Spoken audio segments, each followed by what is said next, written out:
independente se vai estourar ou não a bolha da IA, ou se essa ferramenta, como ela tá agora, vai ser inserida permanentemente nas nossas vidas, a gente vai ficar dependente de IA, papapá ou não, ela já mudou completamente a forma como as coisas serão daqui pra frente, simplesmente porque a gente já teve uma mudança de paradigmas. Eu juro pra você que eu não vou ficar falando frase de efeito aqui, foi só essa mesmo. Eu vou explicar tudo com calma, obviamente, e talvez trazer uns pontos aí que você não tenha pensado ainda, umas questões que você ainda não tenha refletido sobre, ou tenha, e vamos aprofundar em um outro lugar toda essa história de inteligência artificial, que agora tá ainda mais em alta a discussão, porque simplesmente mudou as coisas, realmente. E esse aqui é o primeiro vídeo do meu canal. Seja muito bem-vindo aqui nesse espaço. Eu sou a Joana, eu sou artista visual, sou tatuadora, sou midióloga, enfim, um monte de coisa. Eu sei que você talvez não sabe o que é midiólogo.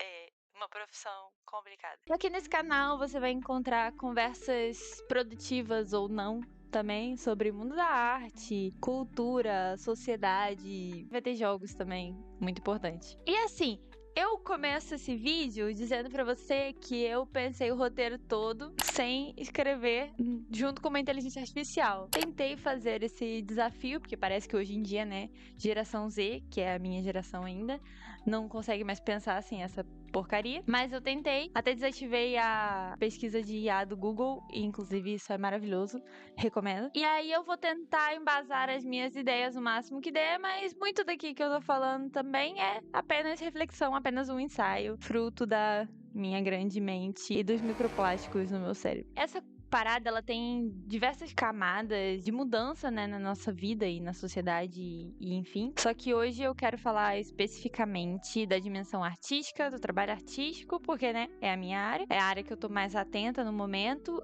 É a área que talvez esteja dando mais bafafá também no momento. E eu acho que já existem questões complexas o suficiente nessa área que já dá um vídeo gigantesco. Primeiro, eu acho que a gente tem que situar essas IAs, né? A gente chama de IA, mas são apenas modelos de processamento de dado e de robôs, basicamente. Eles são pensados por essa classe, né, bilionária que está investindo nisso, como uma revolução tecnológica, da mesma forma que foram outras revoluções tecnológicas de trabalho, que trouxeram mudanças no mercado de trabalho, nos meios de produção. Eles estão pensando isso nessa perspectiva de, obviamente, lucro e, obviamente, de mudar estruturalmente a sociedade, coisa tranquila. E aí, esses modelos suprem o que até então não conseguia ser automatizado, que são as tarefas mentais e intelectuais, principalmente, que são essencialmente humanas. Então, o ser humano em si ainda não tinha como ser substituído. Essa ferramenta, ela vai pegar todo o conhecimento da humanidade e tentar agir tal qual um ser humano, selecionando esse conhecimento e criando produtividade a partir disso. Parece seguro, né? Importante ressaltar, inclusive, que o Elon Musk, em pessoa, falou que vai acontecer um desemprego em massa, provavelmente, que isso é um fato. Vai ter muitas pessoas que elas vão ter que, basicamente, viver de renda do governo, porque elas vão ser substituídas permanentemente. But what to do about mass unemployment? This is going to be a massive social challenge. There will be fewer and fewer jobs that a robot cannot do better.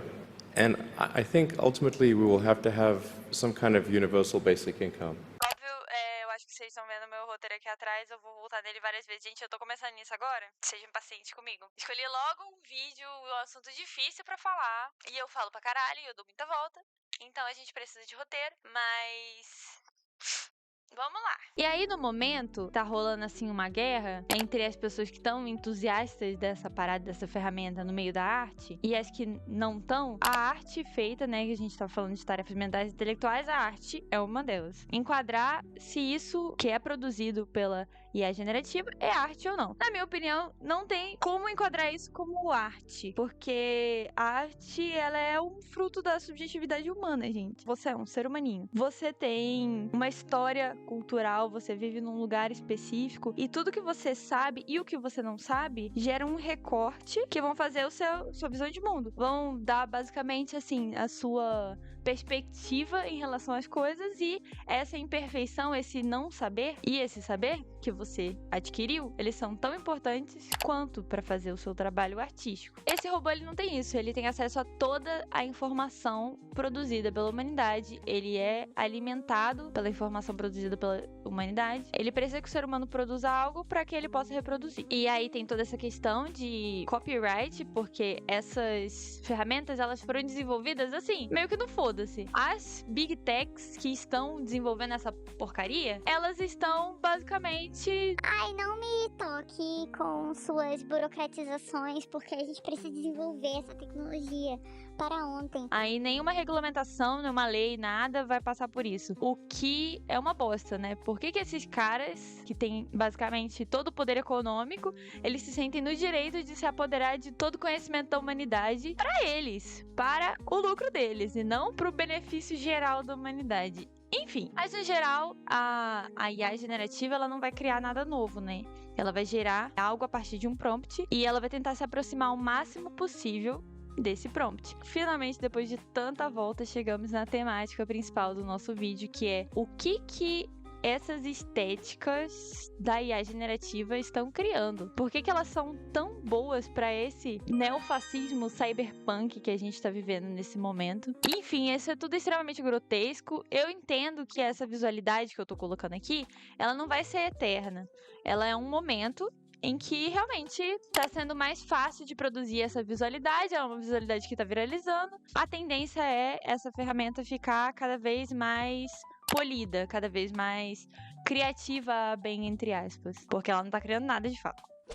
Por que essa estética ela é tão grotesca, tão esquisita, e por que ela serve tão bem para esses pensamentos de extremismo de direita e para o controle social que essa fase do capitalismo tá precisando? Agora vamos falar uma coisa um pouco mais técnica. Isso aqui não fui eu exatamente que elaborei, foi o meu querido cunhado, que trabalha com programação, e aí eu vou até dar uma lida, na verdade, ó. Na IA generativa, a imagem é atrelada a uma memória de pontos dentro de uma fonte infinita de produção que é a internet. É um ambiente que nunca para de receber informação. No primeiro momento, existia um treino humano, então essas ferramentas elas foram desenvolvidas primeiro com o ser humano, dizendo o que era cada coisa. E aí, toda vez que ela errava, chegava num prompt, e esse prompt estava errado, e aí o ser humano fazia esse filtro de se isso tá errado ou não. Só que agora existem os agentes de IA, que basicamente, simplificando pra caralho, é como se o próprio robô fizesse esse trabalho que o ser humano antes fazia. Então ele se autotreina. E esse autotreino, na minha visão, ele beneficia uma homogeneização das visualidades, das estéticas, e tudo que é homogêneo, que não gera tensão, que não gera fricção, que não gera uma minhoquinha na sua cabeça, é hiper útil pro fascismo, se você parar pra pensar. Porque se a gente mostra essas contradições do ser humano através da arte, e nisso que a arte ela é tão potente, é mostrar essas contradições do ser humano, você consegue perceber em você também essas contradições, você consegue perceber questões da sociedade, e que a IA ela não vai trazer esse peso. Ela traz ali muito superficialmente uma estética, uma cópia do que isso foi produzido. E aí é engraçado que justamente quem está amando essa ferramenta são essas figuras de extrema direita, são essas figuras que querem tirar direitos e etc, né? Porque essa visualidade, ela tem uma capacidade de ser muito facilmente lida, muito facilmente digerida pelas pessoas, porque, né, nossos sistemas educacionais, eles são feitos para você não ter senso crítico, você basicamente ser burro. Eles já sabem que a maioria das pessoas, elas não tem essa capacidade de senso crítico, e essa estética, ela vai pegar facilmente. Não quero dizer massa, porque é um termo tenebroso, mas na população geral. E percebe como também é muito útil você ter alguém fazendo, vamos pensar no robô como uma pessoa, guardadas as proporções aqui. Olha como é útil você ter um funcionário que ele sabe de tudo e ele não questiona nada do que você pede e ele tá sempre concordando com você. Em que mundo que um artista visual faria facilmente, sem pensar duas vezes, esse prompt que o Trump colocou dos aviões jogando coco. Ai, gente. Percebe como, tipo, um artista iria ter uma barreira crítica entre o Trump pedir pra ele fazer isso, uma animação, por exemplo, disso, e isso ser realmente feito? Ia levar um tempo, ia levar várias pessoas criticando, quando ele pode simplesmente ir lá fazer e divulgar. Olha como que isso é útil pra quem tem mais poder e precisa minimizar a agência de todas as pessoas que estão em volta dele, entende? Meu Deus do céu, fazer coisa com rinite atacada. E aí fica aquele questionamento, né? O trabalho artístico vai ou não ser substituído por essas ferramentas? Eu acho que em certa medida vai sim, principalmente os trabalhos que já são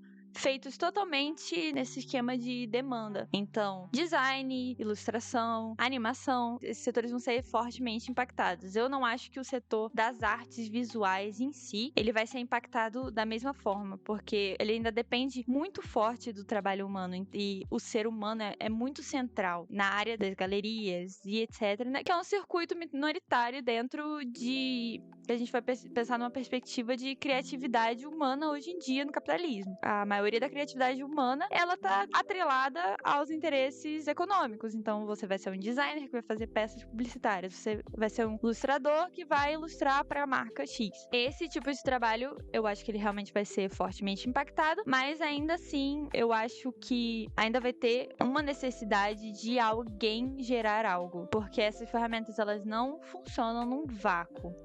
Elas estão aprendendo cada vez mais a criar coisas. Beleza, estão. Mas essa imperfeição e isso que eu tô chamando de tensionamento que tem no trabalho humano, que é fruto da contradição inerente à existência humana, nunca vai estar ali dentro daquela ferramenta, mesmo que ela seja treinada para isso. Mas eu acho que vai existir uma elitização talvez maior desse trabalho. Vai virar quase que um artigo de luxo ser artista e fazer arte. A minha opinião sobre. E o que é engraçado, porque muitos defensores estão dizendo que as inteligências artificiais, elas estão deixando a arte mais acessível. Estão de fato, mas para quem é dono dos meios de produção, basicamente. Para quem produz a arte já estava em um processo de se tornar acessível. Principalmente com, por exemplo, esse espaço que estamos aqui agora, o YouTube, que de muitos anos para cá, a educação artística se tornou muito mais acessível. Ok, materiais ainda não são uma coisa tão acessível assim, e a entrada em mercado também não é muito tão acessível, mas vamos combinar que já é mais acessível do que na época dos mecenas, em que você tinha que ser basicamente sustentado por alguém rico para você conseguir ter algum trabalho em algum lugar. Não que seja tão diferente assim hoje em dia. Mas vocês entenderam, existe sim uma fase de democratização da arte que a gente está vivendo. Eu, inclusive, sou fruto disso. Uma boa parte da minha educação de arte foi autônoma, olhando coisa no YouTube. E é engraçado que há uma perspectiva de que agora isso está sendo democratizado porque todo mundo tem acesso, percebe o erro, todo mundo tem acesso ao trabalho de outra pessoa e não a criar algo próprio. Entende? Porque não, você, artista de IA, não é artista, você é prompter. Desculpa, é verdade. Mas é isso, trouxe muitas discussões, tem uma solução. Vamos todos morrer. Não vou me estender, porque a memória do meu celular não vai aguentar muito mais, na verdade. Mais do que nunca, agora é o momento de você, artista que tá vendo isso, de produzir, de aceitar as imperfeições e as contradições do seu trabalho, de aceitar o que é feio, o que não tá bem acabado, porque a sociedade agora tá precisando cada vez mais disso. E não tenha medo também da IA roubar as suas coisas, porque ela vai fazer isso, só que lembra que você é uma fonte inesgotável de criatividade. Você é um ser humano, você tem experiências, você tem cultura, você tem seus amigos, sua família, suas vivências, e tudo isso vai criar sua arte, tudo isso é que torna você interessante, e você sempre vai ser mais interessante e mais importante do que ferramentas que deixam bilionários mais ricos. É isso, até a próxima. Beijo.